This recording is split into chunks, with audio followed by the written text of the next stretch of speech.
کہ اتنے اتنے لوگ اس سال انتقال کریں گے، یہ تقسیم ہوتا ہے معاملہ، اتنے اتنے لوگوں کا انتقال ہوگا، تو فرشتوں کے ہاتھ میں وہ لسٹ جاتی ہے۔ آقا فرماتے بہت سے لوگ ہوتے ہیں جو ہنسی کر رہے ہوتے ہیں، بہت سے لوگ ہوتے ہیں جو کھا رہے ہوتے ہیں، بہت سے لوگ ہوتے ہیں جو شادی کے پلان بنا رہے ہوتے ہیں، لیکن اللہ کے یہاں ان کے لیے قلم چلتا ہے کہ ان کا نام زندوں سے نکال کر مردوں کی فہرست میں لکھا جاتا ہے۔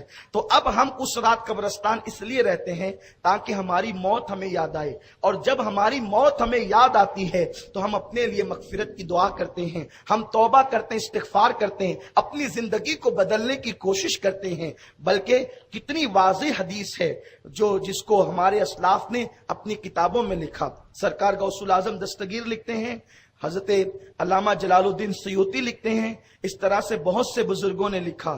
حدیث یہ ہے کہ اماں عائشہ صدیقہ کا جو لقب ہے، اور محدثین نے بھی اس کو اس اعتبار سے لکھا، شب برات کے حوالے سے نہیں لکھا، اماں عائشہ کے حوالے سے لکھا۔ اماں عائشہ کا نام عائشہ ہے، صدیق کی بیٹی اس لیے صدیقہ ہے، لیکن ان کا ایک لقب ہے حمیرہ، انہیں حمیرہ کہتے ہیں، اور یہ لقب حضور علیہ السلام نے اماں عائشہ کو دیا، کیا؟ حمیرہ۔ حمیرہ کا مطلب آپ یوں کر سکتے ہیں سرخ رنگت والی، سرخ رنگت والی کو کہتے ہیں حمیرہ۔ اب اس پر محدثین نے جو بحث کی ہے کہ حضور علیہ السلام نے اماں عائشہ کو حمیرہ کا لقب کیوں عطا فرمایا، حمیرہ کیوں کہا، تو بات یہ ہے کہ اماں عائشہ خود فرماتی ہے، راوی کون ہے؟ اماں عائشہ صدیقہ، میرے رسول کی محبوب زوجہ اماں عائشہ صدیقہ، احادیث میں بڑی باریک نظر رکھنے والی، ہزاروں تابعین کی استاد ہیں، سینکڑوں صحابہ کی استاد ہیں اماں عائشہ، 1/3 اسلام امت تک پہنچانے والی ہے اماں عائشہ۔ اماں عائشہ وہ ہے جس کی شان میں اللہ نے سورہ نور کی آیتیں نازل کی۔ اماں عائشہ مومنین کی ماں وہ ہے جس کے بستر پہ قرآن نازل ہوا۔ کائنات کی کوئی عورت جناب حوا سے لے کر کے آج تک، آج سے لے کے قیامت تک کوئی عورت نہ پیدا ہوئی ہے نہ پیدا ہوگی جس کے بستر پہ قرآن نازل ہوا۔ یہ اماں عائشہ کا بستر ہے کہ حضور اس بستر پہ موجود ہوتے اور اللہ کا کلام نازل ہوتا۔ یہ بھی میرے نبی کی شان ہے۔ موسیٰ اگر توریت چاہیے طور پر آ کر لے جاؤ، عیسیٰ انجیل چاہیے فلاں مقام پر آ کر لے جاؤ، لیکن قربان میرے مصطفیٰ کی شان یہ ہے، محبوب قرآن چاہیے تجھے نہیں آنا، تو جدھر جائے گا قرآن بھی تیرے پیچھے پیچھے آئے گا، قرآن تیرے پیچھے آئے گا۔ محبوب تو حرم کعبہ میں ہوگا تو قرآن وہاں بھی آئے گا، تو مدینہ طیبہ میں ہوگا قرآن وہاں بھی آئے گا، تو احد میں ہوگا قرآن وہاں بھی آئے گا، تو بدر میں ہوگا قرآن وہاں بھی آئے گا، حتیٰ کہ تو عائشہ کے حجرے میں بستر پہ آرام کر رہا ہوگا قرآن وہاں بھی آئے گا۔ لیکن قرآن تو اللہ کا کلام ہے۔ آپ توجہ فرمائیں اپنے نبی کی شان کیا ہے۔ سب سے بڑا مسئلہ یہی ہے کہ اس امت نے اپنے نبی کے مرتبے کو فراموش کر دیا۔ بس پتا نہیں یہود و نصارہ نے کیسے کانٹے تمہارے درمیان بو دیے، اب تمہارے اندر ملاپ کی کوئی گنجائش نظر نہیں آتی، اتنی گندگیاں بو دی گئی، اب ایک دوسرے سے ملنے کا کوئی وقت تمہیں نہیں ملتا، اس لیے کہ یہود و نصارہ کی فکر تھی مسلمانوں کے دل میں نبی کے لیے شکوک و شبہات ڈال دو اور اس قوم کو نبی سے اتنا دور کر دو کہ یہ قوم ٹکڑیوں میں بٹ جائے، یہ قوم فرقوں میں بٹ جائے، اور تمہیں فرقوں میں بانٹ دیا گیا۔ مسلمانوں فرقوں میں بٹنے کا وقت نہیں ہے، اس وقت تو نبی پاک صلی اللہ علیہ وسلم کو اللہ نے جیسا بنایا ہے اس عقیدے پر متحد اور متفق ہونے کا وقت ہے۔ زمانہ تمہیں مٹانے کے چکر میں ہے، بیت المقدس خطرے میں ہے، حرمین شریفین خطرے میں ہے۔ اس وقت ٹکڑی اور فرقوں میں بٹنے کا ٹائم تو نہ تھا، اس وقت تو وقت وہ تھا کہ ابو بکر و عمر، عثمان و علی کا، سعد و سعید کا، طلحہ و زبیر کا جو عقیدہ تھا، تم اپنے انانیت کے بت توڑ کر صحابہ کے عقیدے پر آ جاتے اور ہاتھ میں ہاتھ ملا کر اسلام کا جو ہے وہ تحفظ کرتے. لیکن ہائے تمہارے درمیان ایسے پیٹ کے پجاری پیدا ہو گئے جو تمہیں ملنے نہیں دیتے, ملنے سے تمہیں روکتے ہیں. اگر تم آگے بڑھتے ہو حق کی طرف تو کبھی شرک کا خوف دلایا جاتا ہے, کبھی بدعت سے دھمکایا جاتا ہے. یاد رکھو, آپ دیکھو اپنے نبی کی شان کیا ہے. اللہ اکبر, توریت صرف توریت ہے اور اس کے علاوہ اس کا کوئی نام نہیں ہے. لیکن قرآن اللہ کا کلام ہے, اس کی کچھ صورتیں مکی ہے, کچھ صورتیں مدنی ہیں. لوگ کہتے ہیں یہ مکی مدنی صورتیں کیا ہیں, مکی مدنی صورتیں کیسے ہو گئی؟ ارے وہ تو کلام اللہ کا ہے.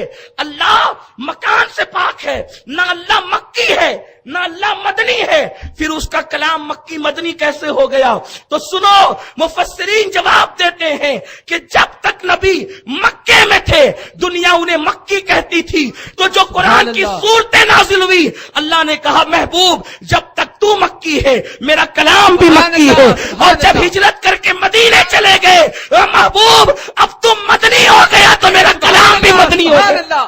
سبحان اللہ. اپنے کلام کا نام بدلتا ہے. جب تک تو مکی تھا کلام مکی تھا, تو مدنی. اس سے بڑی بھی کوئی محبت اس رسول کو اب تم تولنے چلے جس کے مکی ہونے پر خدا نے کلام مکی کیا, جس کے مدنی ہونے پہ اپنا کلام مدنی کیا. اب اس نبی کو تم تول رہے ہو. کون تول رہا ہے؟ پان دکان والا. کون تول رہا ہے؟ ٹھیلا لگانے والا. کون تول رہا ہے؟ کرانہ دکان والا. کون تول رہا ہے؟ جسے سہائے ستہ کا نام لینا نہیں آتا, جو سہائے ستہ کو سہائے ستہ کہتے ہیں. امام بخاری کا نام جنہیں نہیں پتا وہ نبی کو تول رہے ہیں. وہ خدا ہو کر کہتا ہے محبوب میں تو زمان و مکان سے پاک. دیکھ رہے محبت کا تقاضا تو دے. خدا ہو کر کلام کا نام بدلا, خدا ہو کر کلام کا نام بدلا اور بتا دیا کہ دیکھو میں اللہ ہو کر اتنا پیار کرتا ہوں, تجھے بندہ ہو کے کتنا کرنا چاہیے. وہ بے نیاز ہو کے اتنا پیار کرتا ہے, تجھے کتنا کرنا چاہیے. لیکن افسوس ٹکڑیوں میں مت بٹو, حق کی طرف آؤ, حق کے متلاشی بنو, سچائی کی طرف آؤ. اس لیے کہ اگر آپ یہ کہتے ہیں کہ کسی حدیث میں شبیہت نہیں ہے, میں کہتا ہوں یہ کہنے کا حق تو ابو بکر صدیق کو, ابو بکر صدیق کے سامنے بھی نہیں تھی. وہ لوگ تو یہ کہتے ہیں واللہ و رسول عالم. صدیق کہتے ہیں اللہ جانے اللہ کا رسول جانے. اور آپ کہہ رہے ہیں جنہیں استنجا کی سنتیں نہیں معلوم, کسی حدیث میں نہیں ہے. میرے پیارے تو نے حدیثیں کتنی پڑھی یہ تو بتا, کون کون سی پڑھی یہ تو بتا. اما عائشہ تک کے ہر حدیث نہیں پہنچی, جو جان نازل ہوا اس تک سب حدیث نہیں پہنچ. سیدہ کائنات جس کے لیے رسول اللہ نے فرمایا الفاطمہ بدغۃ منی, جگر کا ٹکڑا ہے, اس سیدہ فاطمہ تک ہر حدیث نہیں پہنچی. کیونکہ حضور علیہ السلام حدیث ہیں, آقا جہاں بیٹھ گئے کہنے لگے, جو کہہ دیا وہی حدیث ہو گئی. اب ہر جگہ تو ہر صحابی ساتھ نہیں تھا. مسلمانوں ایمان کی حفاظت کرو, اٹھا کے زبان تالوں کو نہ لگا دو. یہ غالب کا دیوان نہیں ہے, یہ میر کا دیوان نہیں ہے, ال کی شاعری نہیں ہے کہ آپ بے لاکھ تفسیریں کرتے پھریں. یہ اللہ کا دین ہے, یہ اس کے رسول کا دین ہے, یہ اللہ رسول کا قانون ہے. اور جب سے تم نے اللہ کا قانون ہاتھ میں لینا شروع کیا ہے اللہ کی رحمتیں تم سے روٹ گئی ہے. آج تم دنیا کے سامنے ذلیل اور رسوا ہو رہے ہو. توبہ کرو اپنے برے اعمال سے. ارے ہندوستان کا قانون ہاتھ میں لو, حکومت برداشت نہیں کرتی, اللہ کا قانون تم ہاتھ میں لینے چلے ہو. وہ کیسے گوارا فرمائے گا؟ پھر وہ تمہارے لیے تباہی کا پلان نہیں بنائے گا, وہ تمہارے لیے پھر فیصلے نہیں کرے گا عذاب کے. اس لیے بچو اور بے باکی سے کام نہ لو. یہ کہو اللہ جانے اس کا رسول جانے. عرض کر رہا تھا اما عائشہ کو حمیرہ کا لقب کب ملا, اس پر محدثین نے بحث کی. کہتے ہیں ہوا یوں کہ ایک رات اما عائشہ کی باری تھی. حضور علیہ السلام صحابہ, حضور علیہ السلام ازواج مطہرات کے گھر میں باری باری رہتے تھے. ایک دن اس کے یہاں اور ایک رات, ایک دن اس کے یہاں اور ایک رات, ایسے تقسیم تھی. تو اما عائشہ خود فرماتی ہیں کہ میرے گھر حضور کی باری تھی. آج میرے مقدر چمکے تھے کہ نبی پاک اللہ کے محبوب میرے گھر آئے تھے, حضور میرے گھر تشریف رکھتے تھے. لیکن میں یہ چاہتی تھی کہ آج حضور مجھے شرف بخشیں. ہمارا مسلک ادب ہے. ہم لوگ جب بھی بات حدیث کی اور صحابہ اور ازواج مطہرات کی کرتے ہیں تو ہم پھر ایکٹنگ نہیں کرتے. ہم تو الفاظ ڈھونڈتے ہیں. ہم الفاظ ڈھونڈتے ہیں کہ آخر کون سے الفاظ ملیں جس میں ادب سے ادب کی طرف الفاظ ہمیں منتقل کریں, ہمیں اس طرف ڈھالیں. اور خدا کی قسم ہم الفاظ کا انتخاب اپنے علم اور سمجھ کے مطابق وہ کرنا چاہتے ہیں جس میں تعظیم کا پہلو زیادہ ہو, کیونکہ الدین کلہ ادب, دین مکمل ادب کا نام ہے. اما عائشہ کے بارے میں یہ کہنا کہ وہ تو بیمار نہیں ہوتی تھی اور بیمار ہونے کی ایکٹنگ کرتی تھی, یہ ہمارے یہاں نہیں ہے. ارے ایک عام عورت جو ایکٹنگ کرے اسے اچھا نہیں سمجھا جاتا. نبی کی بیوی جس کی شان میں سورہ نور نازل ہو وہ ایکٹنگ کیسے کر سکتی؟ ایکٹر تو آپ ہے جی, آپ کو ایکٹنگ کرنی آتی ہے. آپ بندر بوڑھا ہوتا ہے کلاٹی کھانا نہیں بھولتا, تو آپ نے توبہ تو کر لی ہے آرکسٹرا سے, گانے سے, لیکن آج بھی وہ گانے کی حرام کمائی تمہاری رگوں پے میں ہے. اس لیے تم اما عائشہ کو گالی دے رہے ہو کہ وہ تو ایکٹنگ کرتے ہو. ایکٹنگ نہیں کرتی تھی. خدا کی قسم وہ صدیق کی بیٹی صدیقہ تھی. سبحان اللہ. وہ جو کہہ دے وہ ہو جائے. اما عائشہ کی شان یہ ہے, میرا عنوان وہ نہیں ہے, لیکن چونکہ ہمارے اپنے نظریات ہیں, ہم گفتگو کرتے ہیں تو ہم چاہتے ہیں کہ امت کے دل میں صحابہ کا, ازواج کا, حضور کا ادب پیدا ہو. زندگی کا مقصد ہی یہی ہے, اور اللہ نے دین اسی لیے بھیجا کہ تم اس کے نبی کی تعظیم اور توقیر کرو, اور جو لوگ اس کے نبی سے جڑ گئے ہیں ان کا بھی احترام کرو. اٹھائے قرآن, لِتُؤْمِنُوا بِاللَّهِ وَرَسُولِهِ وَتُعَزِّرُوهُ. ایمان لانے کے بعد پہلا فرض قرآن کہتا ہے نبی کی تعظیم کرو. پہلا فرض ایمان کے بعد تعظیم ہے. تعظیم ہے تو سب کچھ ہے, تعظیم نہیں ہے تو کچھ نہیں ہے. ایک بندہ ماں کو کھلائے پلائے کپڑے پہنائے سب کرے, لیکن پھر اس کی بدبختی کا ذکر بھی کرے, اس کی غیبت بھی کرے, تو کہیں گے کہ یہ وفادار بیٹا نہیں ہے. تو بہرحال اما عائشہ صدیقہ کہتی ہے میں چاہتی تھی کہ حضور مجھے شرف بخشیں, اور ان کا شرف بخشنا کیا تھا؟ اللہ اکبر, وہ نالین رکھ دے عرش پر تو عرش کی معراج ہو جائے, اور وہ اما عائشہ کو شرف بخشیں تو عائشہ کے مرتبے کہاں تک بلند ہوتے ہیں, اس تک ہماری رسائی نہیں ہے. کہتی ہیں میں یہی چاہتی تھی, لیکن میں نے دیکھا کہ حضور میرے بستر سے غائب ہیں. اللہ کے حبیب غیب دا نبی مجھے اطلاع دیے بغیر میرے بستر سے غائب ہیں. میں نے حضور کو اپنے بستر پہ ٹٹولا, حضور میرے بستر پہ مجھے نظر نہیں آئے. میں اٹھی اور میں نے سوچا کہ کہیں مجھ سے کوئی خطا تو نہیں ہو گئی, مجھ سے کوئی لغزش تو نہیں ہو گئی, میں نے کوئی غلطی تو نہیں کر دی کہ حضور مجھ سے ناراض ہو کر کسی اور ام المومنین, کسی اور زوجہ محترمہ کے گھر گئے ہوں. تو چونکہ آج کل جو حضور علیہ السلام کا مزار ہے اسی گلی میں تمام ازواج کے حجرے تھے, بہت دور جانا نہیں تھا. اپنے حجرے سے نکلی, اس حجرے سے جس میں آج آقا آرام فرما رہے ہیں وہی حجرہ اما عائشہ کا تھا. اس سے نکلی, بازو میں گئی, حضور ہے نہیں. اس سے نکلی, بازو میں گئی, حضور ہے نہیں. اس سے نکلی, بازو میں گئی, حضور ہے نہیں. تمام ازواج کے گھر میں آقا کو ڈھونڈ لیا, آقا نہیں ملے. کہتی ہیں پھر میں نے قدم بڑھائے اور میں قبرستان کی طرف چلی. جب میں قبرستان میں پہنچی, مسلمانوں کا قبرستان جو مدینہ منورہ کا تھا, جس کا نام جنت البقیع ہے, جس کو بقیع الغرقد بھی کہتے ہیں, وہاں میں نے دیکھا کہ کوئی وجود کھڑا ہے اور وہ وجود کھڑے ہو کر آہوزاری کر رہا ہے. جب میں آگے بڑھی حضور کو میں نے پہچان لیا کہ آقا رو رہے ہیں اور اپنی امت کے لیے مغفرت کی دعا کر رہے ہیں. قبرستان میں اللہ کے نبی جا کر وہاں ہاتھ اٹھا کر مغفرت کی دعا کر رہے ہیں امت کے لیے. کون کہہ رہا ہے؟ یہ اما عائشہ کہہ رہی ہے.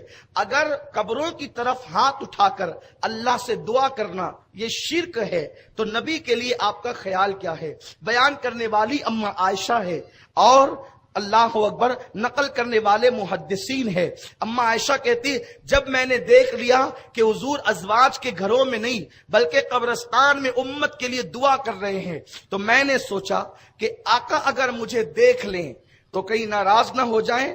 میں پلٹی, کہتی ہے میں پلٹی اور میں تیز تیز چلنے لگی, اور تیز تیز جب چلنے لگی تو میں نے سوچا